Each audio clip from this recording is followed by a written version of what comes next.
Les animaux sont tellement mignons. Hein? Oui. Oh. J'adore les animaux. Générique.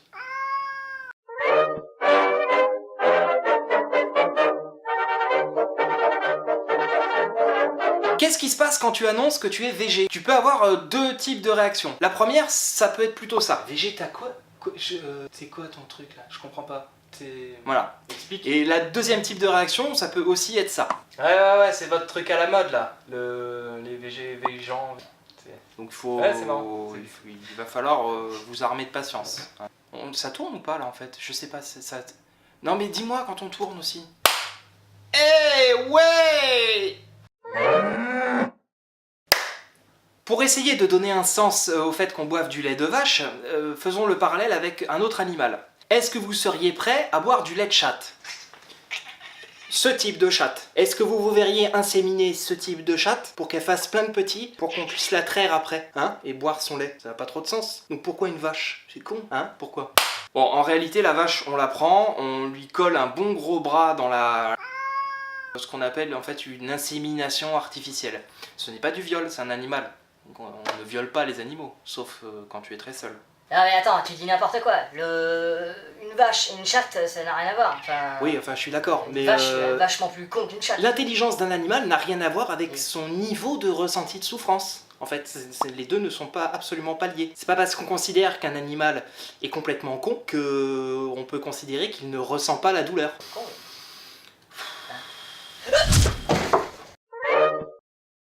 Quand tu dis que tu es végé, on vient tout de suite te dire que tu vas avoir des carences, que tu vas être pâle comme un vampire, que tu vas devoir boire ton propre sang pour survivre. C'est terrible. Tu vas devoir devenir nutritionniste, psychologue, historien, chimiste, boulanger, chirurgien et même gastro-entérologue. J'avais mal écrit. Non mais j'ai une liste, hein, vous croyez quoi? Vous croyez que tout est là? Y a rien là-dedans. Enfin, y a rien. Ouais, ta gueule. Tu devras avoir réponse à tout pour pouvoir te justifier. Après, il y a aussi une autre solution. Tu peux aussi en avoir rien à foutre et ne pas te justifier. En termes nutritionnels, il faut juste savoir que les protéines animales et les protéines végétales sont pareilles. C'est la même protéine. La même. Donc, quel est l'intérêt de tuer des animaux pour les manger, puisqu'on peut vivre sans manger d'animaux, physiologiquement parlant? C'est con, non? Ah ouais, alors, qu'est-ce qui nous dit que quand tu manges des plantes, elles ont pas mal? Voilà.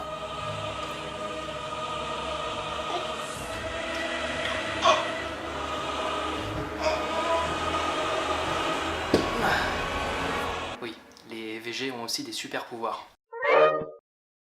Pour la cuisine, c'est très simple. Tu vas réfléchir à ton repas déjà autrement. Des légumes cuisinés et tu en mets plein de différents dans ton assiette. Et là, t'as un repas coloré, calorique et super bon. Et tu te fais péter le bide. Le vegan ne meurt pas de faim!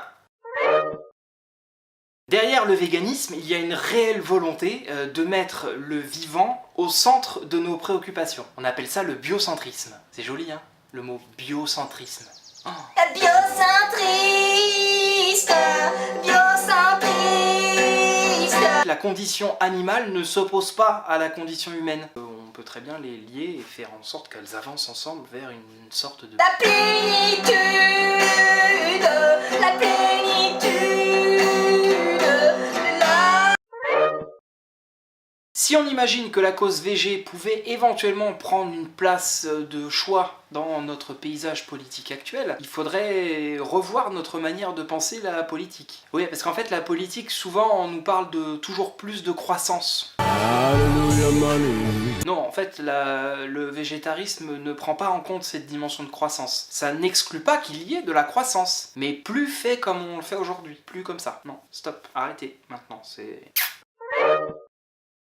Est-ce que tout ça, toute cette industrie agroalimentaire, a réellement du sens? Imaginons, on va cultiver un champ de céréales et on va les donner à manger à des animaux. Ces animaux, on va les tuer pour qu'on puisse nous les manger derrière. Évidemment, il n'y a que les plus riches de la planète qui peuvent se payer un beefsteak. Pourquoi est-ce qu'on cultiverait pas des légumes, plein de légumes différents, et qu'au lieu de nourrir des animaux avec ces légumes, ben on nourrissait directement les gens avec ces légumes? On règle peut-être une partie du problème de la faim dans le monde. On arrête de tuer des animaux et tout le monde est content. Putain de merde. C'est simple en fait.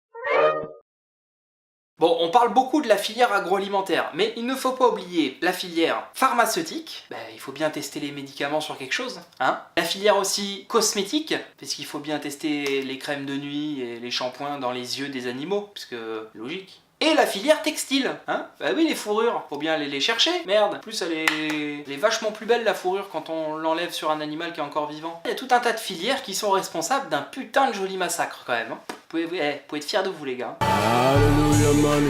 Les scientifiques, plutôt que de les faire bosser sur comment on va faire pour réduire les rides sur les femmes, pourquoi est-ce que les scientifiques on les fait pas bosser sur la science de la nutrition sans animaux? Tu vois, on les met sur ce sujet-là. Comme ça, on en apprend un peu plus sur la nutrition, on arrête de raconter n'importe quoi, et en plus, on peut peut-être découvrir des super petites recettes dont vous me direz des nouvelles.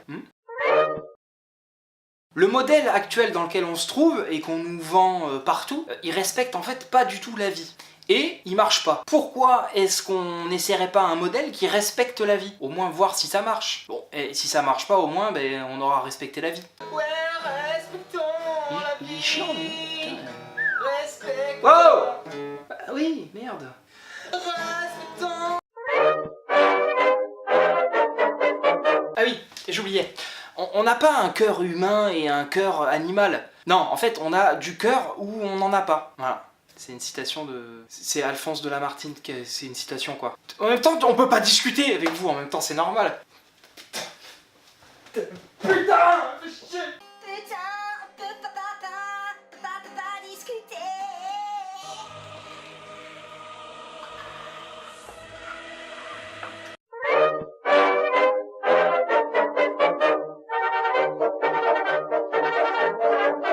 Force verte. Ah, de la spiruline. Ah. Tu connais?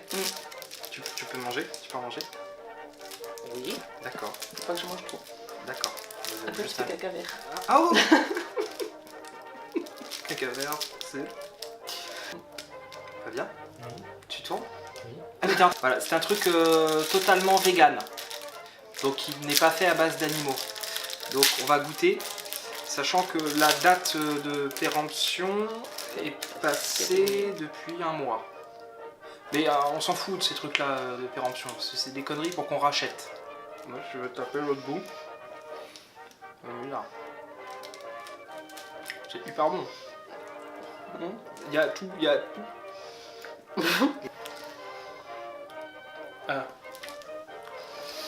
Non mais, goûte, vas-y goûte, tu vas kiffer. Bon, moi la spiruline j'en prends mais pas comme ça. Moi, la Là, j'avoue que le goût... Moi, la spiruline, j'en prends quand j'ai mal à la tête. C'est vegan. Les trucs vegan généralement On va en sont racheter, en fait. Ouais. Je pense qu'on peut en racheter. Il faut juste penser à la date. Oui.